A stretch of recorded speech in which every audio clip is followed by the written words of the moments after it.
نماز عید 2 رکعات کے اوپر مشتمل ہے. نسائی شریف کی حدیث ہے, جناب عمر فاروق رضی اللہ عنہ کہتے ہیں کہ عید کی نماز 2 رکعات پہ مشتمل ہے اور یہ مکمل نماز ہے, آدھی نہیں ہے. پہلی رکعت میں جب امام اللہ اکبر کہے گا, دعائے افتتاح پڑھ لیں گے, سبحانک اللہم یا اللہم باعد بینی. اس کے بعد امام کیا کہے گا؟ 7 تکبیریں کہے گا. پہلی رکعت میں قرات سے پہلے, سورہ فاتحہ سے پہلے کتنی تکبیریں ہوں گی؟ 7. اور دوسری رکعت میں قرات سے پہلے, سورہ فاتحہ سے پہلے کتنی تکبیریں ہوں گی؟ 5. دلیل کیا ہے؟ یہاں دلیل دینا بہت ضروری ہے, کیونکہ ہمارے کئی بھائی عید کی تکبیریں اس سے مختلف تعداد میں کہتے ہیں جو میں نے بتائی ہیں.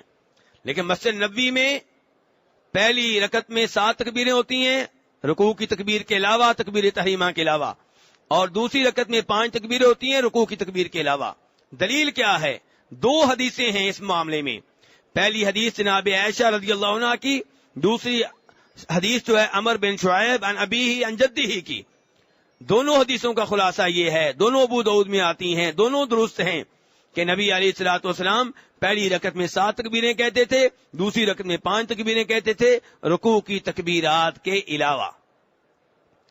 پہلی رکعت میں سورہ فاتحہ کے بعد سنت طریقہ یہ ہے کہ کون سی سورت پڑھی جائے؟ حل اتاک سبح اسم ربک الاعلی. اور دوسری رکعت میں کون سی پڑھی جائے؟ حل اتاک حدیث الغاشیہ. یہ سنت ہے نبی علیہ الصلوۃ والسلام کی. اور آپ کی سنت یہ ہے کہ عید کے موقع پہ پہلے نماز ادا کی جائے گی, بعد میں خطبہ عید ہوگا. خطبہ عید میں نبی علیہ الصلوۃ والسلام وعظ و نصیحت کرتے, لوگوں کو دین کے مسائل سمجھاتے, اور آپ خطبہ عید سے پہلے یہ اعلان کرتے, ابو داؤد شریف کی حدیث ہے کہ اب خطبہ ہوگا, جو خطبہ سننا چاہے سنے, جو نہ سننا چاہے جا سکتا ہے. تو نماز عید ضروری ہے, خطبہ عید ضروری نہیں ہے. لیکن خطبہ عید میں شور کرنا کتنا ثواب ملے گا اس کے اوپر؟ جی, خطبہ عید سننا تو ضروری نہیں ہے, لیکن جب نہیں سننا تو شور شرابہ کریں, دوسروں کو بھی نہ سننے دیں, اس کا کتنا ثواب ملے گا؟ دیکھا یہ کیا ہے, ادھر خطبہ عید ہو رہا ہوتا ہے, میرے اردو بولنے والے بھائی آپس میں گلے مل رہے ہوتے ہیں, مبارکبادیں دے رہے ہوتے ہیں, پاس جو عربی بیٹھے ہوتے ہیں وہ کہتے ہیں چپ کرو یار, ہمیں خطبہ سننے دو.